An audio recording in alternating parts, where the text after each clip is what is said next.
Hi hello friends, welcome back to my channel. Friends, ಇದು RRB group D NTPCಗೆ ಸಂಬಂಧಪಟ್ಟಂತೆ ಈಗ ಹಿಂದೆ ಕೇಳಿರ್ತಕ್ಕಂಥ ಪ್ರಶ್ನೆಗಳು ಇದಾಗಿರುತ್ತೆ. ಸೊ GKಗೆ ಸಂಬಂಧಪಟ್ಟಂಥ ಪ್ರಶ್ನೆಗಳಾಗಿರುತ್ತೆ. ಫಸ್ಟ್ ಒಂದು ವಿಡಿಯೋನ ಅಪ್ಲೋಡ್ ಮಾಡಿದ್ದೀನಿ. ಸೊ ಅದು 50 ಕ್ವಶನ್ಸ್ಗಳ ಒಂದು ಕಂಪ್ಲೀಟ್ ಅಂತ ಒಂದು ವಿಡಿಯೋ. ಇದು ಅಷ್ಟೇ 50 ಕ್ವಶನ್ಸ್ಗಳ ಒಂದು ವಿಡಿಯೋ ಆಗಿರುತ್ತೆ. GK ಕ್ವಶನ್ಸು ಈಗ ಆಲ್ರೆಡಿ ಎಕ್ಸಾಮ್ಸಲ್ಲಿ ಕೇಳಿರ್ತಕ್ಕಂಥ ಪ್ರಶ್ನೆಗಳಾಗಿರುತ್ತೆ. ಸೊ ಫಸ್ಟ್ ಕ್ವಶನ್ ಈ ರೀತಿದೆ: ಈ ಕೆಳಗಿನಲ್ಲಿ ಯಾವುದು ICANN ಪೂರ್ಣ ರೂಪ ಕೇಳಿದರೆ. ಸೊ ನಮಗೆ ಕನ್ನಡಕ್ಕಿಂತ ಇಂಗ್ಲೀಷಲ್ಲಿ ನೀಟಾಗಿ ಅರ್ಥ ಆಗುತ್ತೆ ಇದಕ್ಕೆ ಏನಂತ. ICANN ಅಂತ ಹೇಳಿದರೆ ಆನ್ಸರ್ ಆಪ್ಷನ್ ಬಿ ಏನಿದೆ, the internet corporation for assigned names and numbers ಅಂತಕ್ಕಂಥದ್ದು ಆಗಿರುತ್ತೆ. Option B. ಸೊ ನೋಡಿ, ಇದು ಕನ್ನಡಕ್ಕೆ ಅಪ್ಲೈ ಮಾಡ್ತಕ್ಕದ್ದು ನಿಯೋಜಿತ ಹೆಸರುಗಳು ಮತ್ತು ಸಂಖ್ಯೆಗಳಾಗಿ ಇಂಟರ್ನೆಟ್ ಕಾರ್ಪೊರೇಷನ್ ಅಂತಕ್ಕಂಥದ್ದು. ಅಥವಾ ಅದನ್ನು ಇಂಗ್ಲೀಷಲ್ಲಿ ನೋಡ್ತಾ ಹೋದಾಗೆ, ಸೊ ನೋಡಿ ಇದಿದೆ ICANN ಅಂತ ಹೇಳಿದರೆ internet corporation for assign names and numbers ಅಂತಕ್ಕಂಥದ್ದು ಆಗಿರುತ್ತೆ. ಆ್ಯಂಡ್ ನೆಕ್ಸ್ಟ್ ಮುಂದಿನ ಪ್ರಶ್ನೆ: ಭಾರತದ ಮೊದಲ ತೇಲುವ ಪ್ರಾಥಮಿಕ ಶಾಲೆಯನ್ನು ಎಲ್ಲಿ ಉದ್ಘಾಟಿಸಲಾಗಿದೆ ಕೇಳಿದರೆ. ಇದು 2021ರಲ್ಲಿ ಬಂದಿರತಕ್ಕಂಥ ಕರೆಂಟ್ ಅಫೇರ್ಸ್ಗೆ ಸಂಬಂಧಪಟ್ಟಂಥ ಒಂದು ಪ್ರಶ್ನೆ ಆಗಿರುತ್ತೆ. ಭಾರತದ ಮೊದಲ ತೇಲುವ ಪ್ರಾಥಮಿಕ ಶಾಲೆಯನ್ನು ಎಲ್ಲಿ ಉದ್ಘಾಟಿಸಲಾಗಿದೆ. ಸೊ ನೀವು ಕನ್ನಡ ಬೇಕಾದ್ರೆ ನೋಡ್ಕೊಳ್ಬಹುದು, ಇಂಗ್ಲೀಷ್ ಬೇಕು ಅಂದರೆ ಇಂಗ್ಲೀಷ್ ಸಹ ನೋಡ್ಕೊಳ್ಬಹುದು. ಸೊ ಆನ್ಸರ್ ಅಂತ ನೋಡ್ತಾ ಹೋದರೆ ತೇಲುವ ಪ್ರಾಥಮಿಕ ಶಾಲೆ ಅಂತಕ್ಕಂಥದ್ದು ಆಪ್ಷನ್ ಡಿ, ಲೋಕ್ತಾಲ್ ಸರೋವರ, ಮಣಿಪುರದಲ್ಲಿ ಆಗಿರ್ತಕ್ಕಂಥದ್ದು. ಆಪ್ಷನ್ ಡಿ, ಲೋಕ್ತಾಲ್ ಸರೋವರ ಇನ್ ಮಣಿಪುರ. ನೋಡಿ ಇಲ್ಲಿ ಕೊಡ್ತಾರೆ: Loktak lake, the largest fresh water lake in the country, has now become home to first to its kind Loktak floating elementary school, situated about 50 kilometre from Imphal. ಅಂದರೆ ಮಣಿಪುರದ ಒಂದು ಏನು ರಾಜಧಾನಿ ಅಂತ ಹೇಳ್ತೀವೋ ಇಂಪಾಲಿಂದ 50 ಕಿಲೋಮೀಟರ್ ದೂರದಲ್ಲಿ ಇರ್ತಕ್ಕಂಥದ್ದು ಮೊಟ್ಟ ಮೊದಲ ಒಂದು ತೇಲುವ ಪ್ರಾಥಮಿಕ ಶಾಲೆ ಆಗಿರುತ್ತೆ. ಆ್ಯಂಡ್ ಇದು ಬಂದು ಲೋಕ್ತಾಲ್ ಸರೋವರ ಅಂತಕ್ಕಂಥದ್ದು largest fresh water lake in the country, ಅಂದರೆ ಭಾರತದಲ್ಲಿ ಅತಿ ದೊಡ್ಡದಂಥ ಒಂದು ಫ್ರೆಶ್ ವಾಟರ್ ಕುಡಿಯುವ ನೀರನ್ನ ಅಂತ ಏನು ಹೇಳ್ತೀವೋ ಸೊ ಅದು ಲೋಕ್ತಾಲ್ ಸರೋವರ ಆಗಿರುತ್ತೆ. ಅದು ಬಂದು ಮಣಿಪುರ ಇಂಪಾಲಲ್ಲಿ ಕಂಡು ಬರ್ತಕ್ಕಂಥದ್ದಾಗಿರುತ್ತೆ.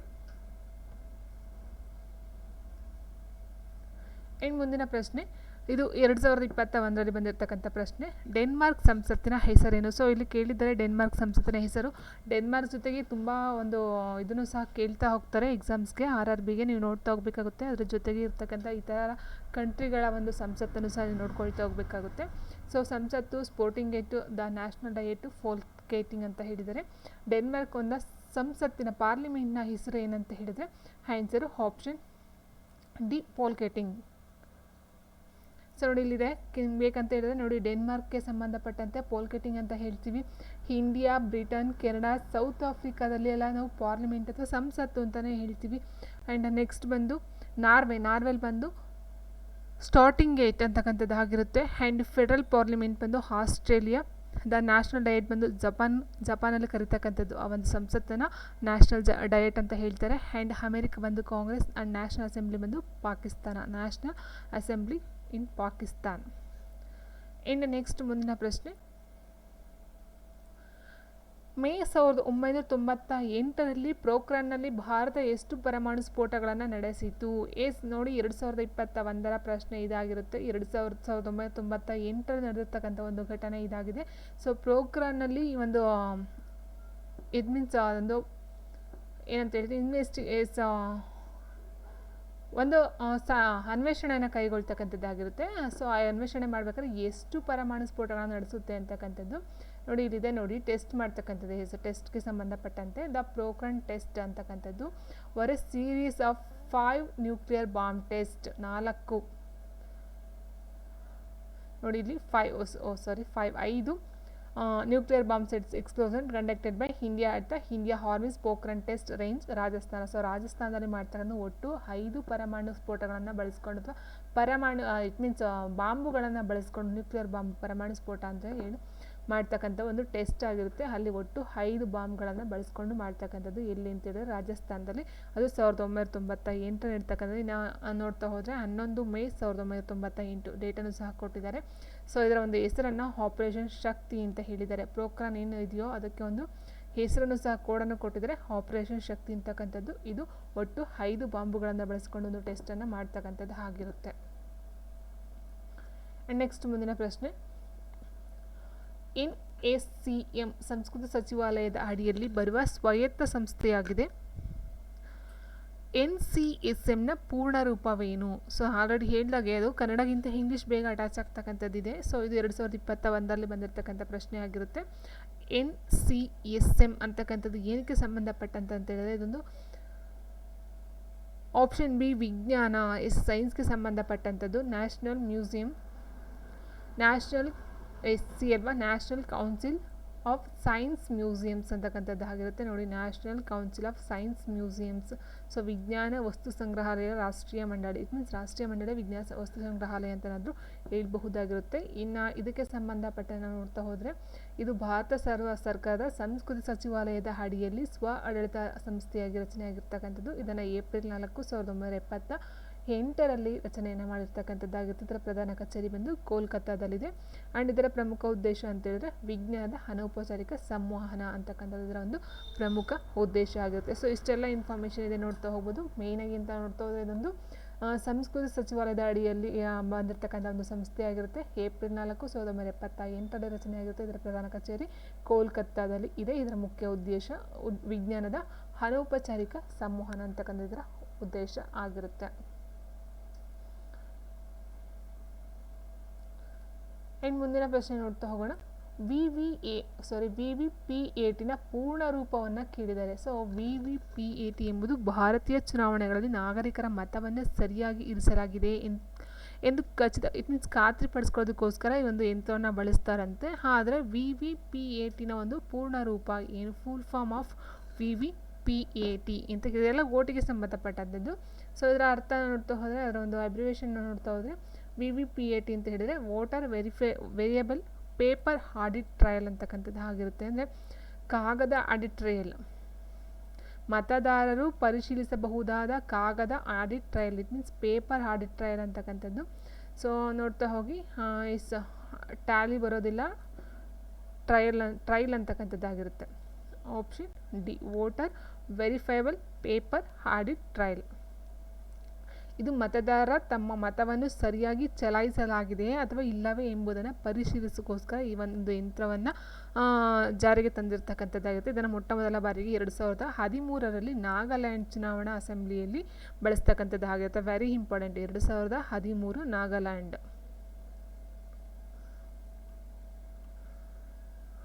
ನೆಕ್ಸ್ಟ್ ಮುಂದಿನ ಪ್ರಶ್ನೆ. ಆಧಾರ್ 12 ಅಂಕಿಯ ವಿಶಿಷ್ಟ ಸಂಖ್ಯೆಯಾಗಿದ್ದು ಇದನ್ನು ಡ್ಯಾಶ್ನಿಂದ ನೀಡಲಾಗುತ್ತದೆ. ಹೌದಲ್ವಾ? ಸೊ ಆಧಾರ್ ಅಂತಕ್ಕಂಥದ್ದು ಭಾರತ ವಿಶಿಷ್ಟ ಗುರುತಿನ ಪ್ರಾಧಿಕಾರಕ್ಕೆ ಸಂಬಂಧಪಟ್ಟಂಥದ್ದಾಗಿರುತ್ತೆ. ಸೊ ಹಾಗೆ ಆನ್ಸರ್ ಅಂತ ನೋಡ್ತಾ ಹೋದರೆ ಆನ್ಸರ್ ಬಂದು ಆಪ್ಷನ್ ಎ ಆಗಿರುತ್ತೆ. ಭಾರತದ ವಿಶಿಷ್ಟ ಗುರುತಿನ ಪ್ರಾಧಿಕಾರ, unique identification authority of India.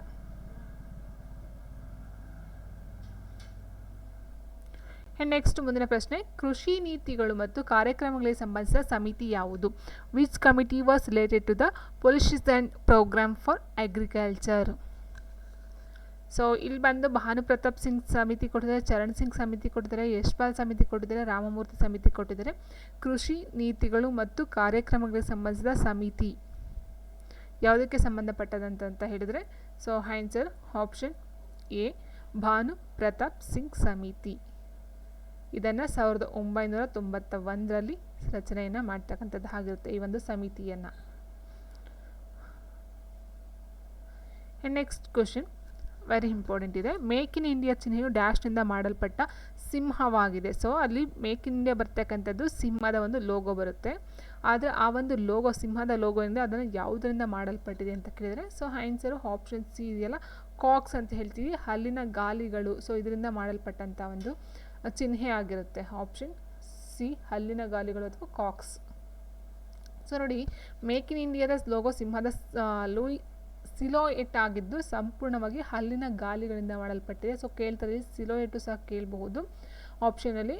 Next ಉತ್ಪಾದನೆ ಶಕ್ತಿ ಮತ್ತು ರಾಷ್ಟ್ರೀಯ ಹೆಮ್ಮೆಯನ್ನು ಸಂಕೇತಿಸ್ತಕ್ಕಂಥ ಒಂದು ಚಿಹ್ನೆ ಒಂದು ಉದ್ದೇಶ ಆಗಿರುತ್ತೆ. ಆ್ಯಂಡ್ ಮೇಕ್ ಇನ್ ಇಂಡಿಯಾ ಉಪಕ್ರಮವು ಜಾಗತಿಕವಾಗಿ ಸೆಪ್ಟೆಂಬರ್ 25, 2004 ವೆರಿ ಇಂಪಾರ್ಟೆಂಟ್.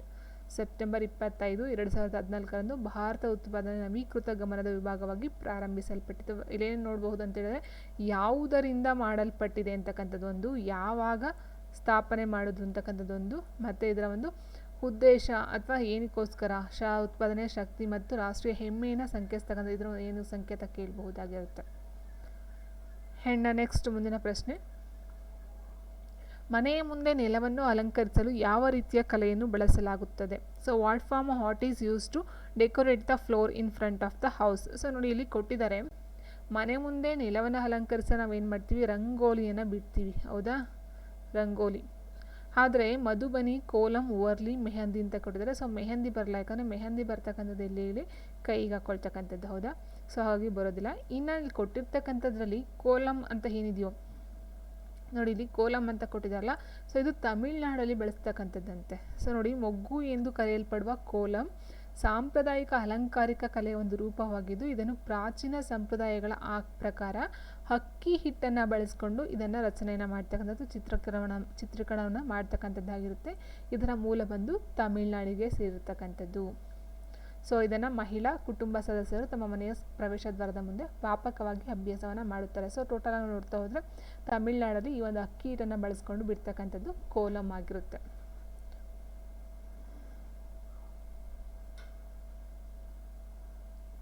ನೆಕ್ಸ್ಟು 1931ರಲ್ಲಿ ಧ್ವನಿಯೊಂದಿಗೆ ಮೊದಲ ಭಾರತೀಯ ಚಲನಚಿತ್ರ ಬಿಡುಗಡೆಯಾಯಿತು. ಆ ಒಂದು ಚಿತ್ರದ ಹೆಸರೇನು? 1931 ಇನ್ 1931 the first Indian movie with sound was released, name the film. So answer ಅಂತ ಹೇಳಿದ್ರೆ ಆಪ್ಷನ್ ಬಿ ಅಲಂ ಅರಾ.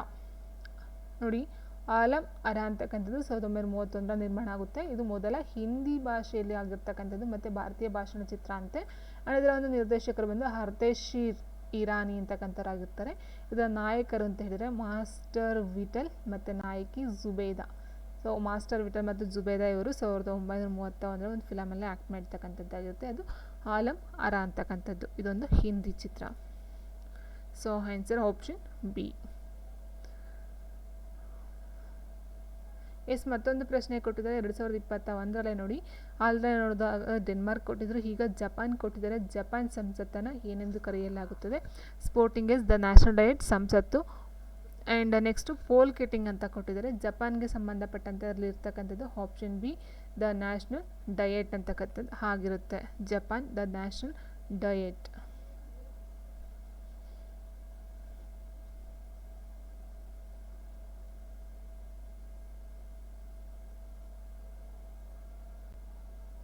ನೆಕ್ಸ್ಟ್ ಮುಂದಿನ ಪ್ರಶ್ನೆ ಇಸ್ ವೆರಿ ಇಂಪಾರ್ಟೆಂಟ್. ಭಾರತದ ರಾಷ್ಟ್ರೀಯ ಪರಂಪರೆಯ ಪ್ರಾಣಿ ಎಂದು ಯಾವ ಪ್ರಾಣಿಯನ್ನು ಘೋಷಿಸಲಾಗಿದೆ?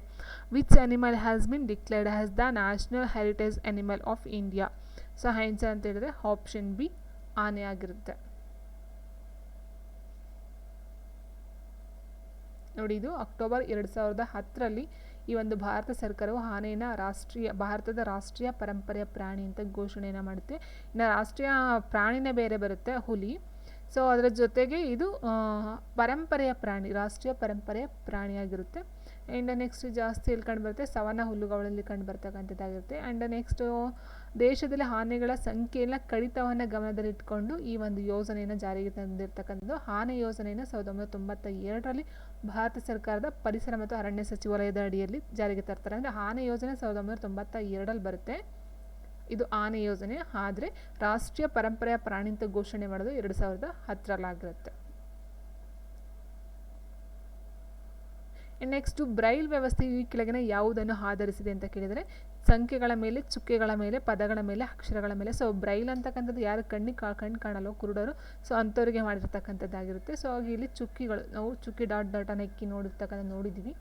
ಸೊ ಅದು ಬಂದು ಚುಕ್ಕಿಗಳ ಮೇಲೆ ಮಾಡಿರ್ತಕ್ಕಂಥದ್ದು. ಸೊ ಇಲ್ಲಿ ತಿಳ್ಕೊಳ್ತಾ ಹೋದರೆ ಬ್ರೈಲ್ ಅಂತಕ್ಕಂಥದ್ದು ಈ ಒಂದು ಕಣ್ಣು ಕಾಣದೇ ಇರ್ತಕ್ಕಂಥ ದೃಷ್ಟಿಹೀನರಿಗೆ ಮಾಡಿರ್ತಕ್ಕಂಥ ಒಂದು ವ್ಯವಸ್ಥೆ ಅಂತಲೇ ಹೇಳಬಹುದಾಗಿರುತ್ತೆ.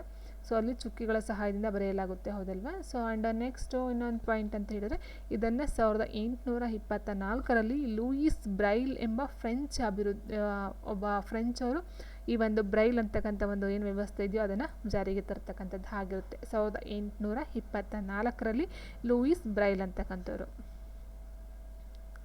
ಆ್ಯಂಡ್ ನೆಕ್ಸ್ಟ್ ಮುಂದಿನ ಪ್ರಶ್ನೆ ನೋಡ್ತಾ ಹೋಗೋಣ.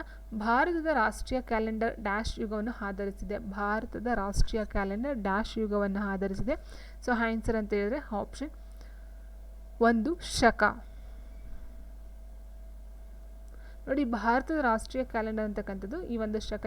ಆನ್ಸರ್ ಬೇಕಂತ ನಿಮ್ಗೆ ಇಲ್ಲಿದೆ, ನೋಡ್ಕೊಳ್ತಾ ಹೋಗಬಹುದಾಗಿರುತ್ತೆ. ನೆಕ್ಸ್ಟು ನಾಲ್ಸಾ ಈ ಸರಿಯಾದ ವಿಸ್ತೃತ ರೂಪ NALSA ಇದು ಏನಕ್ಕೆ ಸಂಬಂಧಪಟ್ಟಂತ ನೋಡ್ತಾ ಹೋದರೆ, ಸೊ ಇದು ಬಂದು ರಾಷ್ಟ್ರೀಯ ಕಾನೂನು ಸೇವೆಗಳ ಪ್ರಾಧಿಕಾರ, ನ್ಯಾಷನಲ್ ಲೀಗಲ್ ಸರ್ವಿಸ್ ಅಥಾರಿಟಿ. ರಾಷ್ಟ್ರೀಯ ಕಾನೂನು ಸೇವೆಗಳ ಪ್ರಾಧಿಕಾರ ಅಥವಾ ನ್ಯಾಷನಲ್ ಲೀಗಲ್ ಸರ್ವಿಸ್ ಅಥಾರಿಟಿ ಅಂತಕ್ಕಂಥದ್ದಾಗಿರುತ್ತೆ. ಸೊ ಸಮಾಜದ ದುರ್ಬಲ ವರ್ಗಗಳಿಗೆ ಉಚಿತ ಕಾನೂನು ಸೇವೆಗಳನ್ನು ಒದಗಿಸಲು ಮತ್ತು ವಿವಾದಗಳ ಸೌಹಾರ್ದಯುತ ಇತ್ಯರ್ಥಕ್ಕಾಗಿ ಲೋಕ ಅದಾಲತ್ಗಳನ್ನು ಆಯೋಜಿಸಲು 1857ರ ಕಾನೂನು ಸೇವೆಗಳ ಪ್ರಾಧಿಕಾರ ಕಾಯ್ದೆಯಡಿಯಲ್ಲಿ 9 ನವೆಂಬರ್ 1995ರಂದು ಈ ಒಂದು ರಾಷ್ಟ್ರೀಯ ಕಾನೂನು ಸೇವೆಗಳ ಪ್ರಾಧಿಕಾರವನ್ನು ರಚನೆ ಮಾಡುತ್ತೆ. ವೆರಿ ಇಂಪಾರ್ಟೆಂಟು, 9 ನವೆಂಬರ್ 1995ರಲ್ಲಿ. ಆ್ಯಂಡ್ ನೆಕ್ಸ್ಟ್ ಭಾರತ ಸಂವಿಧಾನದ 39ನೇ ವಿಧಿಯ ಸಮಾನ ನ್ಯಾಯ ಮತ್ತು ಉಚಿತ ಕಾನೂನು ಸಹಾಯವನ್ನು ಒದಗಿಸ್ತಕ್ಕಂಥದ್ದು ಇದಕ್ಕೆ ಸಂಬಂಧಪಟ್ಟಂತೆ ಬರುತ್ತೆ. ಆ್ಯಂಡ್ ನೆಕ್ಸ್ಟು ಇದರಲ್ಲಿ ಪ್ರಧಾನ ಕಚೇರಿ ಬಂದು ನವದೆಹಲಿಯಲ್ಲಿದೆ. ವೆರಿ ಇಂಪಾರ್ಟೆಂಟ್, ನವದೆಹಲಿ.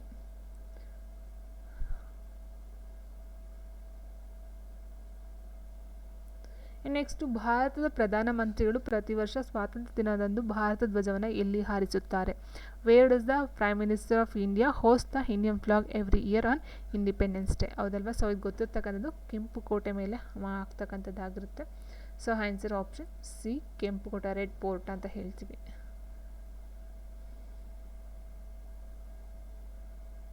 ನೆಕ್ಸ್ಟ್ ಚರಿತ್ರಕಾರನು ಡ್ಯಾಶ್ ರೀತಿಯ ವ್ಯಕ್ತಿಯಾಗಿದ್ದನು? The chronicler was a such person that. ಅಂದರೆ ಚರಿತ್ರಕಾರರು ಏನಕ್ಕೆ ಸಂಬಂಧಪಟ್ಟಂತೆ ಇದು ಹಿಂದೆ ಬಂದಿರತಕ್ಕಂಥದ್ದು, ಏನು ರಾಜರುಗಳ ಆಳ್ವಿಕೆ ನಡೆಸ್ತಿದ್ರು ಆ ಒಂದು ಟೈಮಲ್ಲಿ ಬರ್ತಕ್ಕಂಥವ್ರು ಚರಿತ್ರಕಾರರು ಈ ರೀತಿಯ ವ್ಯಕ್ತಿಯಾಗಿದ್ದರು. ಏನಕ್ಕೋಸ್ಕರ? ಸೈನ್ಯಕ್ಕಾಗಿ ಕಾರ್ಯಕ್ರಮವನ್ನು ಆಯೋಜಿಸಲು ಬಳಸಲಾಗುತ್ತಿತ್ತು, ರಾಜನಿಗಾಗಿ ಐತಿಹಾಸಿಕ ಘಟನೆಗಳ ಖಾತೆಗಳನ್ನು ಬರೆಯಲು ಬಳಸಲಾಗುತ್ತಿತ್ತು, ಜನರಿಗೆ ಕಾರ್ಯಕ್ರಮಗಳನ್ನು ಆಯೋಜಿಸಲು ಬಳಸಲಾಗುತ್ತಿತ್ತು, ರಾಜನಿಗಾಗಿ ಸಂಗೀತ ಸಂಯೋಜಿಸಲು ಬಳಸಲಾಗುತ್ತಿತ್ತು ಅಂತ ಹೇಳಿದರೆ, ಸೊ ಇದು ರಾಜನಿಗಾಗಿ ಐತಿಹಾಸಿಕ ಘಟನೆಗಳ ಖಾತೆಗಳನ್ನು ಬರೆಯಲು ಬಳಸಲಾಗುತ್ತಿತ್ತು. ಇಟ್ ಮೀನ್ಸ್ ಚರಿತ್ರಕಾರರು ಆ ಕೆಲಸವನ್ನು ಮಾಡ್ತಾ ಇದ್ರು ಅಂತಕ್ಕಂಥದ್ದು.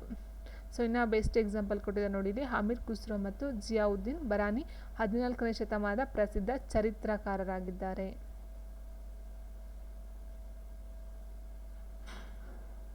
ನೆಕ್ಸ್ಟ್ ಮುಂದಿನ ಪ್ರಶ್ನೆ, ಆಲ್ ಇಂಡಿಯಾ ರೇಡಿಯೋನು ಯಾವ ವರ್ಷದಲ್ಲಿ ಸ್ಥಾಪಿಸಲಾಯಿತು? In which year was all India radio established ಅಂತ ಹೇಳಿದರೆ 1936ರಲ್ಲಿ ಬರ್ತಕ್ಕಂಥದ್ದು ಆಲ್ ಇಂಡಿಯಾ ರೇಡಿಯೋ. ಸೊ ಕೇಳ್ಬೋದು AIRನ ಒಂದು ವಿಸ್ತೃತ ರೂಪ ಕೇಳ್ಬೋದು. ಆ್ಯಂಡ್ ಇದು ಯಾವ ವರ್ಷ ಅಂದರೆ 1936ರಲ್ಲಿ ಅದನ್ನು ಎಸ್ಟಾಬ್ಲಿಷನ್ನು ಮಾಡಿದ್ದಾರೆ. ಆ್ಯಂಡ್ ನೆಕ್ಸ್ಟ್ ಇನ್ನೊಂದು ಪಾಯಿಂಟ್ ಇದೆ ನೋಡಿ, it was change to Akashvani 1957. ಏನು ಆಲ್ ಇಂಡಿಯಾ ರೇಡಿಯೋ ಅಂತ ಇತ್ತು ಅದನ್ನು ಆಕಾಶವಾಣಿ ಅಂತ ಚೇಂಜ್ ಮಾಡ್ತಾರೆ. ಯಾವಾಗ ಅಂತ ಹೇಳಿದರೆ 1957ರಲ್ಲಿ. And it is the world's largest radio network ಅಂತ, very important. And its headquarters ಬಂದು ನ್ಯೂ ಡೆಲ್ಲಿಯಲ್ಲಿ ಇರ್ತಕ್ಕಂಥದ್ದು. ಆಕಾಶವಾಣಿ ಭವನ್ ಬಂದು ನ್ಯೂ ಡೆಲ್ಲಿ. ನೆಕ್ಸ್ಟ್ ಕ್ವಾಂಟಮ್ ಸಂಖ್ಯೆಗಳು ಏನು ಅಂತ ಕೇಳಿದರೆ, ಇದೊಂದು ಜಾಮಿತೀಯ ಅಥವಾ ತಾರ್ಕಿಕ ಮೌಲ್ಯಗಳ, ಗಣಿತದ ಮೌಲ್ಯಗಳ, ಸಂಖ್ಯಾತ್ಮಕ ಮೌಲ್ಯಗಳ. ಸೊ ಕ್ವಾಂಟಮ್ ಸಂಖ್ಯೆಗಳು ನ್ಯೂಮರಿಕಲ್ ವ್ಯಾಲ್ಯೂಸ್ ಅಂತ ಏನು ಬರುತ್ತೋ, ಸಂಖ್ಯಾತ್ಮಕ ಮೌಲ್ಯ ಅಥವಾ ನ್ಯೂಮರಿಕಲ್ ವ್ಯಾಲ್ಯೂಸ್ಗೆ ಸಂಬಂಧಪಟ್ಟಂತೆ ಕ್ವಾಂಟಮ್ ನಂಬರ್ಸ್ ಬರ್ತಕ್ಕಂಥ. ಸೊ ನಿಮಗೆ ಇನ್ಫಾರ್ಮೇಷನ್ ಬೇಕಂದರೆ ಎಲ್ಲಿದೆ ನೋಡ್ಕೊಳ್ತಾ ಹೋಗ್ಬೋದು. ನೆಕ್ಸ್ಟ್ ಕ್ವೆಶನ್ ಹೀಗಿದೆ, ಯಾವ ನಗರದಲ್ಲಿ ಚಿನ್ನದ ಮೌಲ್ಯವನ್ನು ನಿರ್ಧರಿಸಲಾಗುತ್ತದೆ? ಕ್ಯಾಲಿಫೋರ್ನಿಯಾ, ಸಿಡ್ನಿ, ರೋಮ್, ಲಂಡನ್ ಅಂತ ಕೊಟ್ಟಿದ್ದಾರೆ. In which city is gold value determined ಅಂತ ಹೇಳಿದರೆ, ಸೊ ಅದು ಬಂದು answer option D, London. Next 4 ಜೋಡಿ ಪದಗಳು ನೀಡಲಾಗಿದೆ, ವಿಚಿತ್ರವಾದನ್ನ ಹುಡುಕಿ ಅಂತ ಹೇಳಿದರೆ. 65ನೇ ವಾರ್ಷಿಕೋತ್ಸವ ಬಂದು ಡೈಮಂಡ್ ಅಂತ ಹೇಳಿದರೆ, 50 ಬಂದು ಸುವರ್ಣ ಮಹೋತ್ಸವ, 40 ಬಂದು ಮಾಣಿಕ್ಯ ಮಹೋತ್ಸವ, 25 ಬಂದು ಬೆಳ್ಳಿ ಮಹೋತ್ಸವ. ಇಲ್ಲಿ ಆನ್ಸರ್ ತಪ್ಪಾಗಿರ್ತಕ್ಕಂಥದ್ದು ಎ. ಯಾಕಂತ ಹೇಳಿದರೆ 60 ವರ್ಷಕ್ಕೆ ಹೌದಲ್ವಾ? ಸೊ 60 ವರ್ಷಕ್ಕೆ ಮಾಡ್ತಕ್ಕಂಥದ್ದು ಈ ಒಂದು ಡೈಮಂಡ್ ಜುಬ್ಲಿ ಅಂತಕ್ಕಂಥದ್ದು. ಸೊ ಹಾಗೆ ಇದು ತಪ್ಪಾಗಿದೆ. 65 ಬದಲು 60 ಬರಬೇಕಿತ್ತು. Answer option 1. ನೆಕ್ಸ್ಟು ಮೋಬಿಯಸ್ ಪಟ್ಟಿ ಎಂದರೇನು ಅಂತ ಕೇಳಿದರೆ, ವಾಟ್ ಈಸ್ ಮೋಬಿಯಸ್ ಸ್ಟ್ರಿಪ್ ಅಂತಕ್ಕಂಥದ್ದು. ಸೊ ಇದು ಬಂದು ಆನ್ಸರ್ ಆಪ್ಷನ್ ಬಿ ಆಗಿರುತ್ತೆ. ಕೇವಲ ಒಂದು ಬದಿ ಮತ್ತು ಕೇವಲ ಒಂದು ಗಡಿ ವಕ್ರರೇಖೆಯನ್ನು ಹೊಂದಿರತಕ್ಕಂಥ ಒಂದು ಮೇಲ್ಮೈನ ಮೋಬಿಯಸ್ ಪಟ್ಟಿ ಅಂತ ಹೇಳ್ತಾರಂತೆ. ಸೊ ಕ್ವಶನ್ ತುಂಬ ಸ್ವಲ್ಪ ಕ್ಲಿಷ್ಟವಾಗಿದೆ, ನೋಡ್ಕೊಳ್ತಾ ಹೋಗಿ. ನೆಕ್ಸ್ಟ್ ಪ್ಲೇಸ್ 91 ಯಾವ ದೇಶದ ಕರೆ ಸಂಕೇತವಾಗಿದೆ? Canada, America, Bharat, China. So 91 ನಮ್ಮದ ಒಂದು ಭಾರತ ದೇಶದ್ದೇ ಆಗಿರುತ್ತೆ. ಆಪ್ಷನ್ ಸಿ ಭಾರತ ಆಗಿರುತ್ತೆ. ನೋಡಿ ಏನೋ ಬೇಕಂತ ಹೇಳಿದ್ರೆ +1 ಬಂದು ಕೆನಡಾ ಮತ್ತು ಅಮೇರಿಕಾಗೆ ಬರ್ತಕ್ಕಂಥದ್ದು. ಕೆನಡಾ ಮತ್ತು ಅಮೇರಿಕಾ.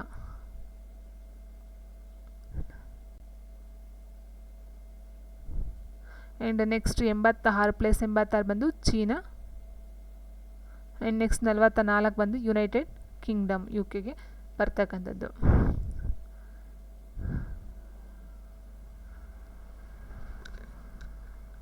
ನೆಕ್ಸ್ಟ್ ಕ್ವೆಶನ್ ಹೇಗಿದೆ, PNR ಎಂದರೇನು, what does PNR stand for? So ತುಂಬ ಕೇಳಿದ್ದಾರೆ ಈ ಒಂದು ಅಬ್ರಿವೇಷನ್ಸ್ಗಳಿಗೂ ಸಂಬಂಧಪಟ್ಟಂತೆ ತುಂಬ ಕ್ವೆಶನ್ಸ್ ಬಂದಿದ್ದಾವೆ. ಸೊ PNR ಅಂತ ಹೇಳಿದರೆ ನೋಡಿ ಇಲ್ಲಿ ಆಪ್ಷನ್ ಬಿ ಪ್ರಯಾಣಿಕರ ಹೆಸರು ದಾಖಲೆ, ಅಂದರೆ ಪ್ಯಾಸೆಂಜರ್ ನೇಮ್ ರೆಕಾರ್ಡ್ ಅಂತಕ್ಕಂಥದ್ದು ಆಗಿರುತ್ತೆ. ನೆಕ್ಸ್ಟ್ ಭೂವಿಜ್ಞಾನ ಎಂದರೇನು, ವಾಯುಯಾನ ವಿಜ್ಞಾನದ ಒಂದು ವಿಭಾಗ ಬರೋದಿಲ್ಲ. ಮಂಜುಗಡ್ಡೆಯ ಅಧ್ಯಯನ ಆಗುತ್ತಾ ಆಗಲ್ಲ. ಪರ್ವತಗಳ ಅಧ್ಯಯನ, ಭೂಮಿಯ ಗಾತ್ರ ಮತ್ತು ವಿಸ್ತೀರ್ಣವನ್ನು ನಿರ್ವಹಿಸುವ ಒಂದು ಗಣಿತಶಾಸ್ತ್ರದ ಶಾಖೆನ ನಾವು ಭೂವಿಜ್ಞಾನ ಅಂತ ಹೇಳ್ತೀವಿ. The branch of mathematics the deals with the size and area of earth, ಭೂಮಿ ಬಗ್ಗೆ ಸ್ಟಡಿ ಮಾಡ್ತಕ್ಕಂಥದ್ದು. ಆ್ಯಂಡ್ ನೆಕ್ಸ್ಟು ಸಿದ್ಧ ಪ್ರಯಾಣಿಕ ಹಡಗು ಟೈಟಾನಿಕ್ ಯಾವ ದೇಶಕ್ಕೆ ಸೇರಿದೆ? ಸೊ ಟೈಟಾನಿಕ್ ಹಡಗು ಮುಳುಗೋಯ್ತು ಅಂತ ಏನು ಹೇಳ್ತೀವೋ ಅದು ಯಾವ ಒಂದು ದೇಶಕ್ಕೆ ಸೇರಿರ್ತಕ್ಕಂಥದ್ದು? USA, China, great Britain and France ಅಂತ ಕೊಟ್ಟಿದ್ದಾರೆ. ಸೊ ಇದು ಬಂದು option C great Britain. So ಇದಿದೆ ನೋಡಿ, ಟೈಟಾನಿಕ್ ಹಡಗು ಗ್ರೇಟ್ ಬ್ರಿಟನ್ನಿಂದ ಬಂದಿರ್ತಕ್ಕಂಥದ್ದು. ಟೈಟಾನಿಕ್ ವಿಶ್ವದ ಅತಿ ದೊಡ್ಡ ಉಗಿ ಆಧಾರಿತ ಪ್ರಯಾಣಿಕ ಹಡಗು ಆಗಿರುತ್ತೆ. ಇದು ಏಪ್ರಿಲ್ 10, 1912 ತನ್ನ ಮೊದಲ ನೌಕಾಯಾನದಲ್ಲಿ ಸೌತಾಂಪ್ಟನ್ನಿಂದ ಹೊರಟಿರುತ್ತೆ. ಆ್ಯಂಡ್ ಏಪ್ರಿಲ್ 14, 1912 4 ದಿನಗಳ ಪ್ರಯಾಣದ ನಂತರ ಅದು ಮಂಜುಗಡ್ಡೆಗೆ ಡಿಕ್ಕಿ ಹೊಡೆದು ಮುಳುಗ್ತದೆ. ಸುಮಾರು 1500 ಪ್ರಯಾಣಿಕರು ಮತ್ತು ಹಡಗು ಸಿಬ್ಬಂದಿಯನ್ನು ಕೊಂದ ಇದು ಇತಿಹಾಸದ ಅತ್ಯಂತ ಮಾರಕ ಸಮುದ್ರ ವಿಪತ್ತುಗಳಲ್ಲಿ ಒಂದಾಗಿದೆ. ಹೌದಲ್ವ, ಟೈಟಾನಿಕ್ ಅಂತಕ್ಕಂಥ 1912 ಬರ್ತಕ್ಕಂಥದ್ದು. ಆ್ಯಂಡ್ ನೆಕ್ಸ್ಟ್ ಮುಂದಿನ ಪ್ರಶ್ನೆ, 1923 3 ಸ್ಥಾನ ಸಂಚಾರ ಸಂಕೇತಕ್ಕೆ ಪೆಂಡೆಂಟ್ ಪಡೆದವರು ಯಾರು? ಅವಾಗ 1923ಕ್ಕೆ ಸಂಬಂಧಪಟ್ಟಂಥ ಒಂದು ಪ್ರಶ್ನೆಯಾಗಿದೆ. ಸ್ಥಾನ ಸಂಚಾರ ಸಂಕೇತಕ್ಕೆ ಪೆಂಡೆಂಟ್ ಅಂತ ಪಡ್ಕೊಂಡಿದ್ರಂತೆ, ಅವರು ಯಾರು ಅಂತ ಕೇಳಿದರೆ. ಸೊ ಇದು ಒಂದು ಕ್ವಶನ್ ಬಂದು answer option A Garrett Morgan. Option A Garrett Morgan ರವರು. ನೆಕ್ಸ್ಟ್ ಬಾಂಗ್ಲಾದೇಶದಲ್ಲಿ ಈ ರೀತಿಯ ಸರ್ಕಾರವಿದೆ. ಸೊ ನೋಡಿ ಮತ್ತೊಂದು ಕೇಳಿದ್ದಾರೆ, ಡೆನ್ಮಾರ್ಕ್ ಐತೆ, ಆಸ್ಟ್ರೇಲಿಯಾ ಐತೆ, ಈಗ ಬಾಂಗ್ಲಾದೇಶ. ಸೊ ಬಾಂಗ್ಲಾದೇಶದ ಒಂದು government of is there in Bangladesh ಕೇಳಿದರೆ ಇಸ್ಲಾಮಿಕ್ ಸಂಸದೀಯ ಪ್ರಜಾಪ್ರಭುತ್ವ, ಫೆಡರಲ್ ಗಣರಾಜ್ಯ, ಸಾಂವಿಧಾನಿಕ ರಾಜಪ್ರಭುತ್ವ ಅಂತ ಹೇಳಿದರೆ. ಸೊ ಆನ್ಸರ್ ಆಪ್ಷನ್ ಬಿ ಸಂಸದೀಯ ಪ್ರಜಾಪ್ರಭುತ್ವ. ಸೊ ನೋಡಿ, ಬಾಂಗ್ಲಾದೇಶ ಸಂಸದೀಯ ಪ್ರಜಾಪ್ರಭುತ್ವವನ್ನು ಹೊಂದಿದೆ. ಇದನ್ನು ಜನಾಂಗೀಯ ಸಂಸತ್ತು ಅಂತಲೂ ಸಹ ಕರೀತಾರಂತೆ. ಆ್ಯಂಡ್ ಈ ಶಾಸಕಾಂಗದ ಒಟ್ಟು ಸದಸ್ಯರು 350 ಜನ ಅಂತೆ. ಅದರಲ್ಲಿ 300 ಜನ ನೇರವಾಗಿ ಆಯ್ಕೆ ಮಾಡ್ತಾರಂತೆ, ಇನ್ನು 50 ಜನ ಮಹಿಳೆಯರಿಗಾಗಿ ಮೀಸಲಾತಿನ ಹೊಂದಿದೆಯಂತೆ. ಆ್ಯಂಡ್ ಇವರ ಅಧಿಕಾರಾವಧಿ ಅಷ್ಟೇ ಸೇಮ್ 5 ವರ್ಷಗಳಾಗಿರುತ್ತೆ. ನೆಕ್ಸ್ಟ್ ಈ ಕೆಳಲ್ಲಿ ಯಾವುದನ್ನು ಬ್ಲ್ಯಾಕ್ ಬ್ಯೂಟಿ ಎಂದು ಕರೆಯಲಾಗುತ್ತದೆ? Which of the following is called black beauty?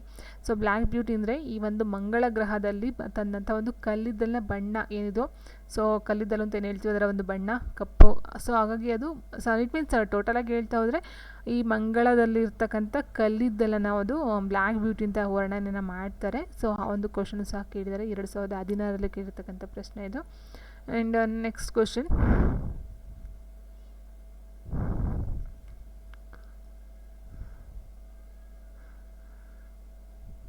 Cancer ಎಂಬ ಪದವು ಗ್ರೀಕ್ ಭಾಷೆಯ ಕಾರ್ಸಿನೋಸ್ನಿಂದ ಬಂದಿದೆ, ಇದರ ಅರ್ಥವನ್ನು ಕೇಳಿದರೆ. ಎಸ್, ಕ್ಯಾನ್ಸರ್ ಅಂತಕ್ಕಂಥದ್ದು ಗ್ರೀಕ್ ಭಾಷೆಯ ಕಾರ್ಸಿನೋಸ್ ಎಂಬ ಪದದಿಂದ ಬಂದಿದೆ, ಅದರ ಒಂದು ಅರ್ಥವನ್ನು ಕೇಳಿ ಅಂತ ಹೇಳಿದರೆ ಆನ್ಸರ್ ಬಂದು ಆಪ್ಷನ್ ಸಿ ಏಡಿ, ಕ್ರ್ಯಾಬ್ ಅಂತ ಹೇಳ್ತೀವಲ್ಲ, ಸೊ ಅದರ ಅರ್ಥ ಆಗಿರುತ್ತೆ.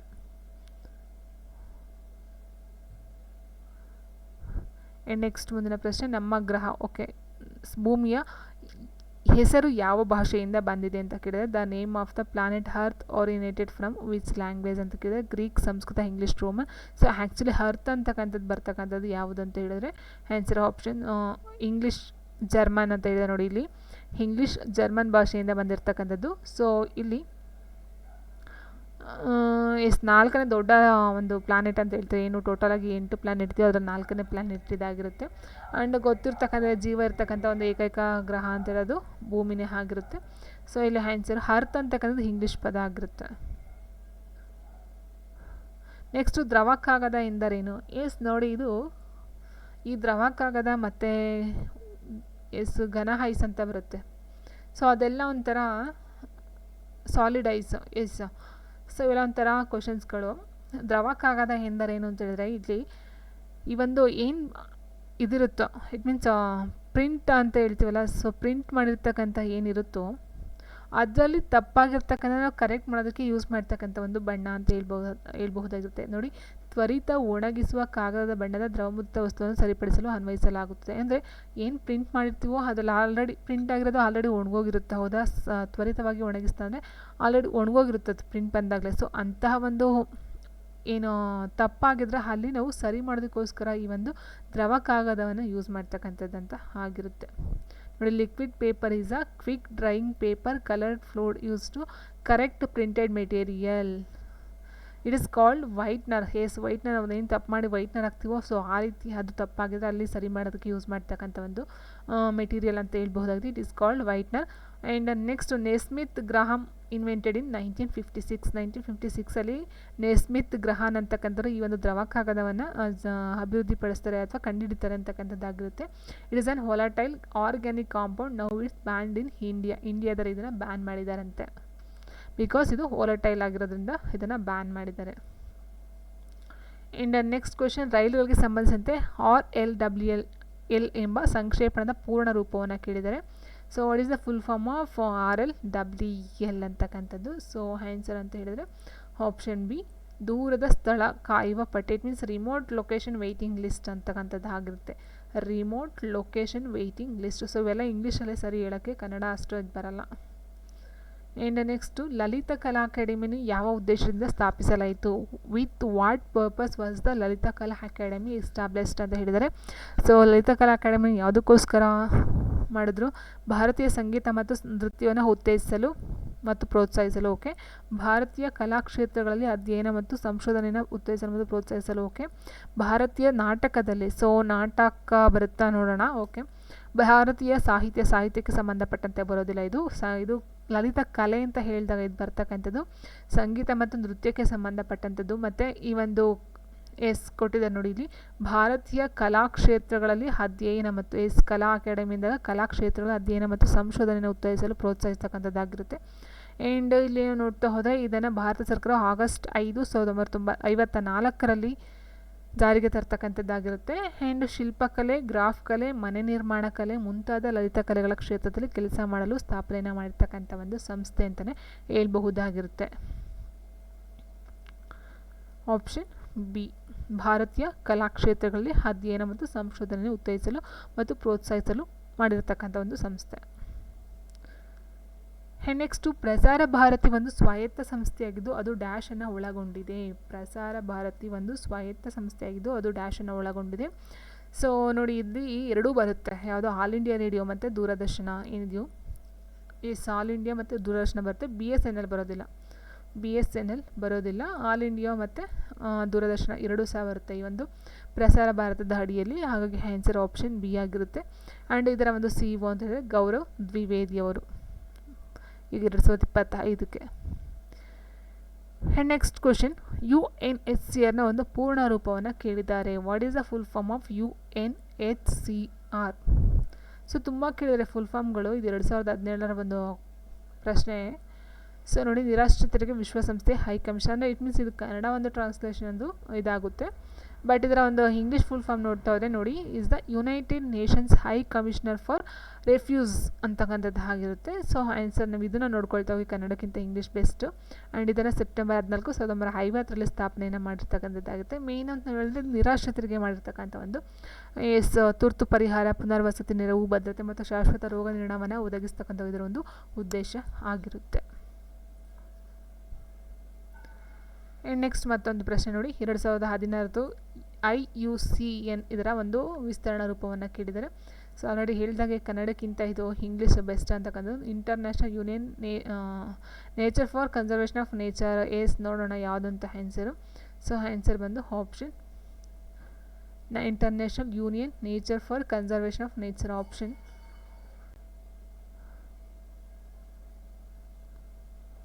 International union for conservation nature ಅಂತಕ್ಕಂಥದ್ದಾಗಿರುತ್ತೆ. ಸೊ ಇದು ಬರೋದಿಲ್ಲ. Okay. International union for conservation of nature ಅಂತಕ್ಕಂಥದ್ದು ಆಪ್ಷನ್ ಬಿ.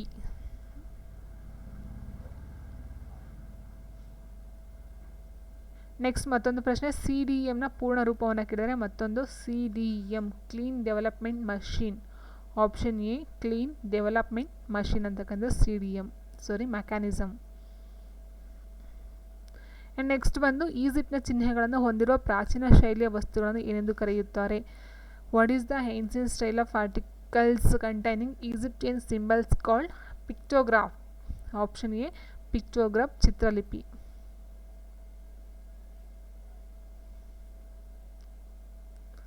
ಈ ಕೆಳಗಿನ ಯಾವ ಶಿಲ್ಪವನ್ನು ಫ್ರೆಂಚ್ ಶಿಲ್ಪಿ ಸ್ವಾತಂತ್ರ್ಯ ಸಂಕೇತವಾಗಿ ವಿನ್ಯಾಸಗೊಳಿಸಿದ್ದಾರೆ?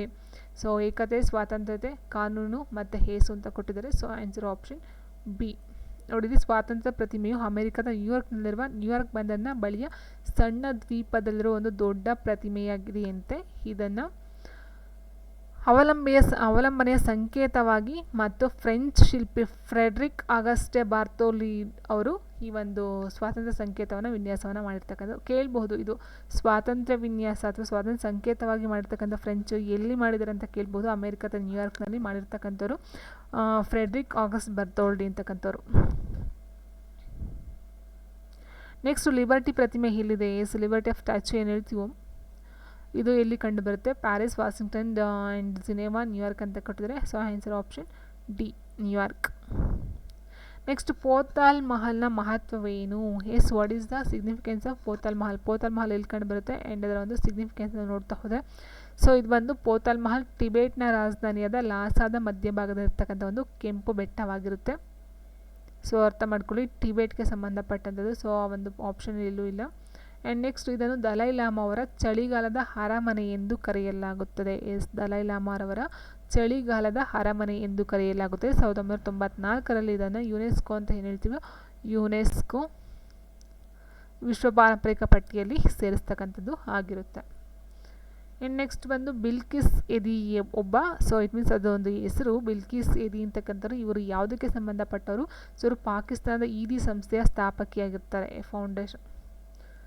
ಆಪ್ಷನ್ ಬಿ, ಪಾಕಿಸ್ತಾನದ ಈದಿ ಸಂಸ್ಥೆಯ ಸ್ಥಾಪಕಿ. ನೋಡಿ, ಆ್ಯಂಡ್ ಇವರು ತಮ್ಮ ಪತಿ ಅಬ್ದುಲ್ ಅವರೊಂದಿಗೆ 1986ರಲ್ಲಿ ರಾಮನ್ ಮ್ಯಾಗ್ಸೆಸೆ ಪ್ರಶಸ್ತಿಯನ್ನು ಪಡ್ಕೊಳ್ತಾರೆ. ಆ್ಯಂಡ್ 1915ರಲ್ಲಿ ಈ ಮದರ್ ತೆರೇಸಾ ಸ್ಮಾರಕ ಅಂತಾರಾಷ್ಟ್ರೀಯ ಪ್ರಶಸ್ತಿಯನ್ನು ಸಹ ಪಡ್ಕೊಳ್ತಾರೆ. ನೆಕ್ಸ್ಟ್, ಅರ್ತ್ ಅವರ್ ಕಾರ್ಯಕ್ರಮವು ಡ್ಯಾಶ್ನಲ್ಲಿ ಪ್ರಾರಂಭವಾಯಿತು. The earth hour programme begin in 2006, 7, 5, 8 ಅಂತ ಕೊಟ್ಟಿದ್ದಾರೆ. ಸೊ ಆನ್ಸರ್ ಬಂದು ಆಪ್ಷನ್ ಸಿ, 2007ರಲ್ಲಿ ಬರ್ತಕ್ಕಂಥದ್ದು. ಆಪ್ಷನ್ ಸಿ, 2007ರಲ್ಲಿ ಪ್ರಾರಂಭ ಆಗ್ತಕ್ಕಂಥದ್ದು ಆಗುತ್ತೆ. ಮಾರ್ಚ್ 31, 2007.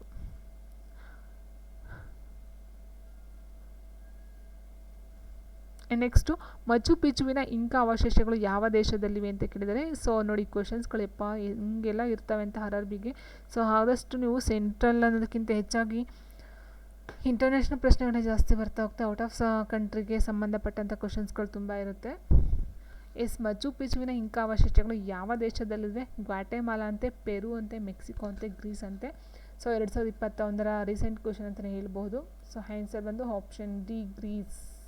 ಮಚು ಪಿಚು 15ನೇ ಶತಮಾನದ ಒಂದು ತಾಣವಾಗಿದ್ದು 1911ರಲ್ಲಿ ಪರಿಶೋಧಕ ಹಿರಾನ್ ಬಿಂಗ್, ಅಂದರೆ 1911ರಲ್ಲಿ ಇದನ್ನು ಕಂಡುಹಿಡಿತಕ್ಕಂಥದ್ದು ಹಿರಾನ್ ಬಿಂಗ್ಲಾ 3 ಅಂತಕ್ಕಂಥದ್ದು ಈ ಒಂದು ಸ್ಥಳಕ್ಕೆ ಭೇಟಿ ಕೊಟ್ಟು ಈ ಒಂದು ಸ್ಥಳ ಇದೆ ಅಂತಕ್ಕಂಥ ಒಂದು ಪರಿಶೋಧನೆಯನ್ನು ಮಾಡ್ತಕ್ಕಂಥದ್ದು ಹಿರಾನ್ ಆಗಿರ್ತಾನೆ. ಆದರೆ ಇದನ್ನು ಕಟ್ಟಿಸ್ತಕ್ಕಂಥದ್ದು, ಇದನ್ನು ನಿರ್ಮಾಣ ಮಾಡ್ತಕ್ಕಂಥದ್ದು ಯುಪಾಂಕಿ.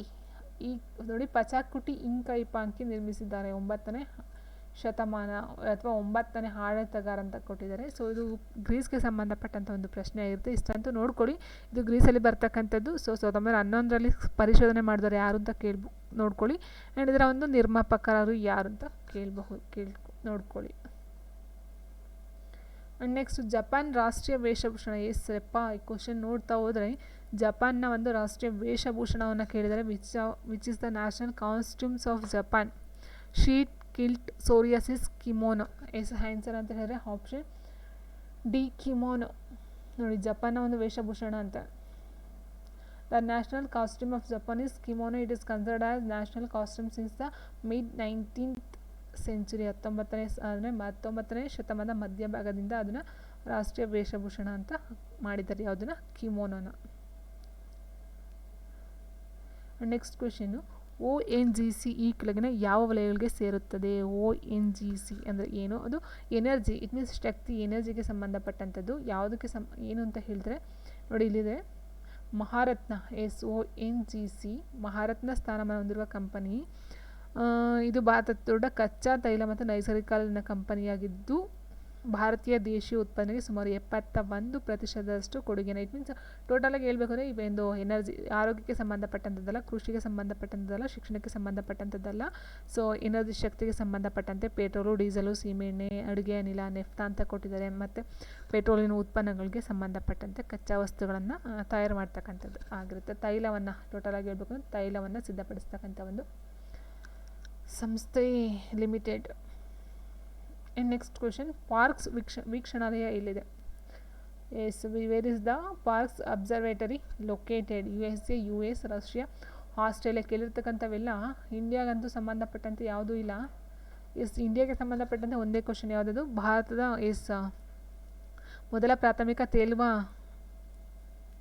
ಶಾಲೆ ಅದೊಂದು ಮಾತ್ರ ಮಣಿಪುರದ ಕೊಟ್ಟಿದ್ರು, ಮಿಕ್ಕಿದ್ದೆಲ್ಲ out of country. So Parkes ಎಲ್ಲಿ ಕಂಡು ಬರುತ್ತೆ ಅಂತೇಳಿದ್ರೆ ಆಸ್ಟ್ರೇಲಿಯಾ ಅಂತ ನೋಡಿ. ಆಸ್ಟ್ರೇಲಿಯಾ ಪಾರ್ಕ್ಸ್ ವೀಕ್ಷಣೆ ಆಸ್ಟ್ರೇಲಿಯಾ ನ್ಯೂ ಸೌತ್ ವೇಲ್ಸ್ನಲ್ಲಿದೆ ಅಂತೆ. ನ್ಯೂ ಸೌತ್ ವೇಲ್ಸ್ ಇದನ್ನು ಅನೌಪಚಾರಿಕವಾಗಿ ದಿ ಡಿಶ್ ಅಂತ ಕರೀತಾರಂತೆ. The dish. ಸೊ ಪಾರ್ಕ್ಸ್ ಅನ್ನೋದಕ್ಕಿಂತ ಹೆಚ್ಚಿಗೆ ದಿ ಡಿಶ್ ಅಂತ ಕರಿತಾ ಹೋಗ್ತಾರೆ. ಇದು ರೇಡಿಯೋ ಟೆಲಿಸ್ಕೋಪ್ ವೀಕ್ಷಣಾಲಯವಾಗೂ ಸಹ ಯೂಸ್ ಮಾಡ್ತಾ ಹೋಗ್ತಾರೆ. ಆ್ಯಂಡ್ ಇದನ್ನು ಚಂದ್ರನಿಗೆ ಅಪೋಲೋ ಕಾರ್ಯಾಚರಣೆ ಸಮಯದಲ್ಲಿ ನಿರ್ಮಾಣವನ್ನು ಮಾಡಿದ್ದಂತೆ.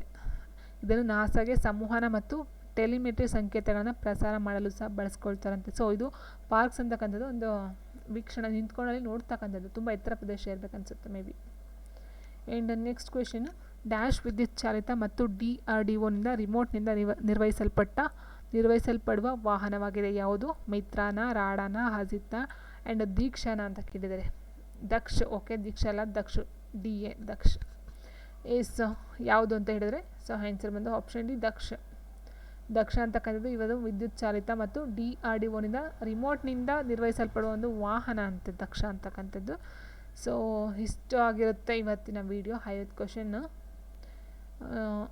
ಸೊ ಯಾವ ರೀತಿ ಕ್ವೆಶನ್ಸ್ ಬರುತ್ತೆ ಅನ್ನೋ ಒಂದು ಐಡಿಯಾ ಬರುತ್ತೆ ಅಂತ ಅಂದ್ಕೊಳ್ತೀನಿ. ನೆಕ್ಸ್ಟ್ ಒಂದು ವಿಡಿಯೋದಲ್ಲಿ ನಾನು ಮತ್ತೆ ಸಿಗ್ತೀನಿ.